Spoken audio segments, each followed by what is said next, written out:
बिस्मिल्लाहिर्रहमानिर्रहीम। अस्सलाम वालेकुम नाज़रीन, आपको एक अफसोसनाक खबर से आगाह करते चले। मोहसन पाकिस्तान और एटमी साइंसदान डॉक्टर अब्दुल कदीर खान इंतकाल कर गए हैं। जी हाँ नाज़रीन, मोहसन पाकिस्तान और एटमी साइंसदान डॉक्टर अब्दुल कदीर खान तवील अलालत के बायस आज सुबह 85 वर्ष की उम्र में इंतकाल कर गए हैं। पाकिस्तान को एटमी कुव्वत बनाने और इसका दफा नाकाबिले तस्खीर बनाने में डॉक्टर अब्दुल कदीर खान का इंतहाई अहम किरदार था। रिपोर्ट के मुताबिक डॉक्टर अब्दुल कदीर खान में 26 अगस्त को कोरोना वायरस की तशखीस हुई थी।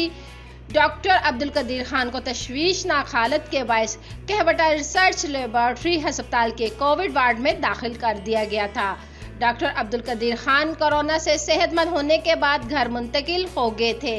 आज तबीयत खराब होने पर इन्हें सुबह और अस्पताल लाया गया, लेकिन इनकी हालत संभल ना पाई और सुबह 7 बजे इंतकाल कर गए।